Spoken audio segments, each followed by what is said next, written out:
Hello there and welcome back to another video. So in today's one, we're going to go through a quick little case study on how we increased a jewelry brand's revenue by 132% in literally just 90 days. So before we kind of dive in, I just want to reiterate the fact that with a lot of these case study videos, you're going to kind of notice the same patterns emerging. Basically, our email marketing strategies come down to like about 3 to 4 key kind of components. And a lot of people, when they kind of start off, whether you're an agency owner, aspiring agency owner, or a brand owner, you might see people talking online about advanced strategies and whatnot. We really kind of try to focus on the 80-20 principle. What are the 20% of tasks that are going to produce the 80% of results? And this is kind of what I'm talking about in these case studies. And this is going to be the meat and the bones of what you'll actually be implementing for your brand or for your clients. So as we get into it, so like literally this screenshot is just kind of I suppose a snapshot of how we did over June, July, and August. So obviously their revenue went up 132%, email marketing revenue just under 50 grand.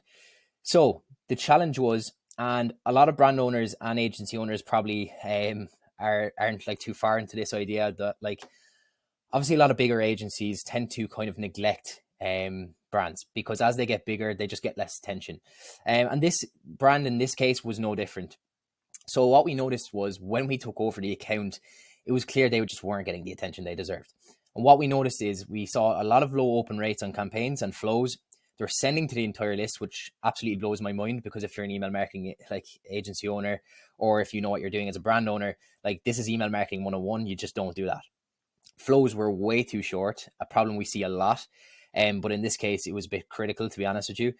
And then obviously low conversion rates on the pop-up form, that's going to be detrimental because if you're slowing down your list growth, obviously that's going to have a massive impact on revenue. So again, then there was little to no A/B testing. Now, if you're watching this and you're a brand owner and you're maybe you're hitting your first 10K month, or maybe you're on the way to hitting your first 20K month, and you're maybe not at that 7-figure level yet. Now, again, this is going to be very dependent on the traffic that your flows get, but I wouldn't get too bogged down on A/B testing if your flows are getting not much traffic, because in this case, this brand was a high volume brand. They were getting a lot of people through their flows, which means that we have a lot of data to work with when we're running A/B tests. But let's say if your flows are running for a month and only, let's say 50 people go through a flow, that's not really enough data to work with to make any statistical decision and make changes to your current strategy. However, in this case, there was a lot of volume, hence A/B testing was very important. But again, if you are watching this and you don't have very high volume going through your account, don't really get too bogged down on it. Just focus on providing really good content, making sure that your core flows are built out correctly and they're kicking. And yeah, don't get too bogged down on the A/B testing because it's going to take you months, to be honest, if you have very low volume to actually see any statistical evidence of one version beating the other. So here's just a kind of few visual representations of like what actually the account looked like. And obviously, like if you kind of half know what you're doing in email marketing and you see this on the campaigns, like 16-15% open rates, you know there's something wrong and emails are landing in spam. So this is kind of a result of sending to the whole list and sending content that might include a lot of links. It might just be image only stuff and stuff that mightn't just be relevant or personalized to the customer. Obviously, the pop-up form conversion as well was quite low. So there was actually quite a strong offer being run on the account when we took it over. It was a 15% off. That offer should really be converting quite well. And it was only at about 5.23%. With a strong offer like that, that conversion is really good. You'd ideally want it to be like kind of closer to 8 to 10% with an offer like that. And again, then the flows being very short. This is an example of a browse abandonment flow, which is literally one email long. That just won't cut it in today's landscape. So the solution was pretty simple. And like, obviously we kind of touched on the problems that this account was going through. Again, if you're an agency owner, you might come across accounts who might have similar kind of issues. And if you're a brand owner and if your account's in this state, I'll kind of walk you through how we kind of got them out of this state and then into kind of the state they are in now with very high open rates, high click-through rates, and obviously good revenue coming through the account. So obviously there's poor deliverability, poor list growth, no clear campaign structure in place. It was a bit all over the shop, to be honest with you. It was just discount after discount, no clear strategy, no clear segmentation, and yeah, no bueno. Flows were not built to overcome customer objections either. So that's going to be very important for your pre-purchase flows. So think your welcome series, your abandoned cart, your abandoned checkout, your browse abandonment, and your site abandonment. You're targeting customers who potentially mightn't have purchased before, so you need to be littering social proof absolutely everywhere. Places you've been featured, reviews, testimonials, whatever you have, just put it in there and make sure that you are filling them up with social proof. Now, here's what we did.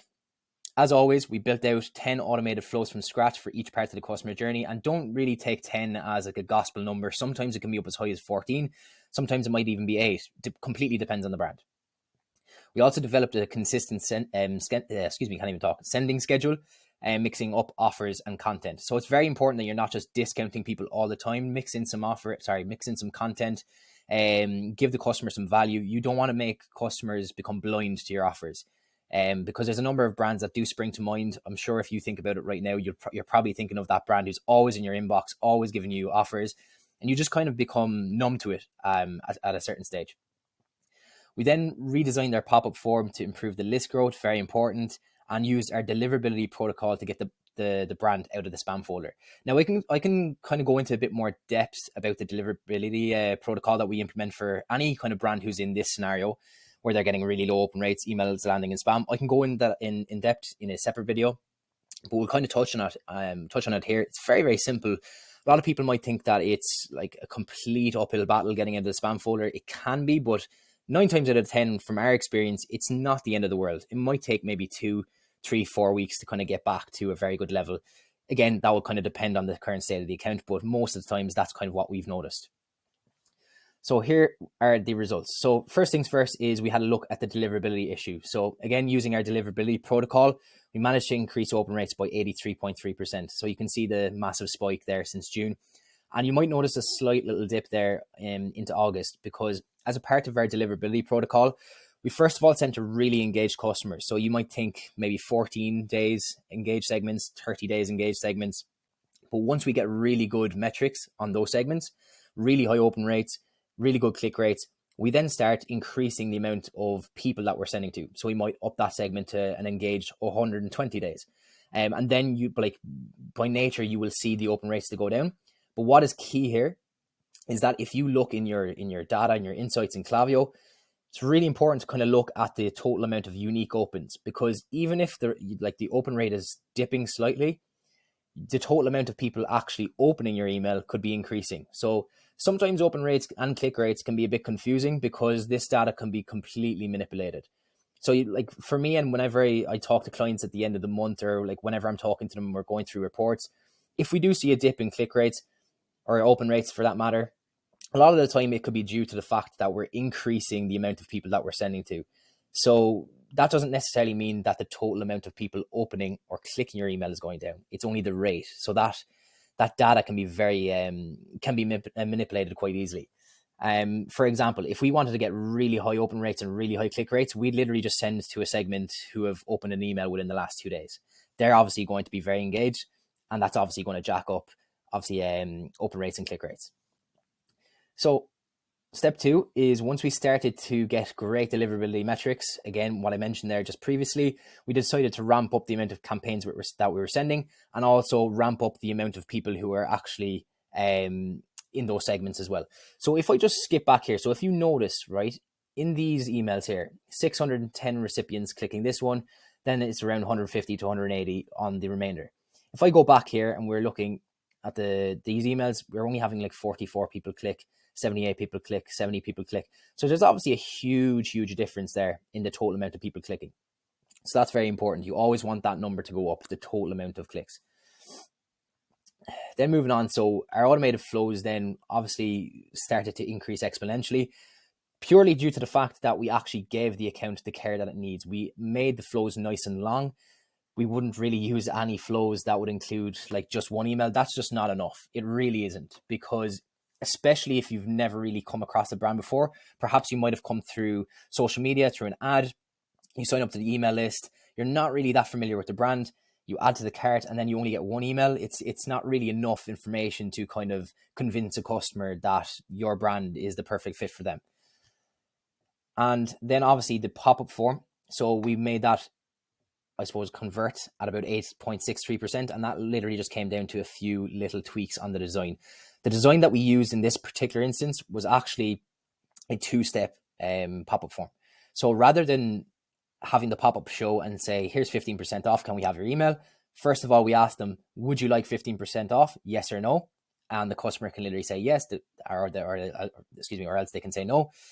And what that does is it causes a micro commitment. So if the customer then opts in saying yes, they kind of feel obliged to give you the email afterwards. So anyways, test that out for your brand or for your clients, see if it works. We've noticed that it can vary sometimes between the brands that we work with, but 80% of the time, a micro commitment pop-up form does outperform just a straight pop-up form.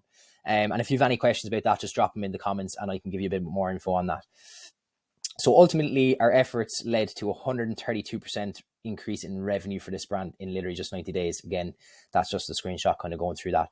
Now, I just do really want to reiterate the fact that, like, first of all, if you are a brand owner and you're working with a big agency and you're noticing that your account isn't really getting the love and the care it deserves, maybe it's time to perhaps look at an agency who's more boutique, smaller team. You're going to get the attention that you deserve.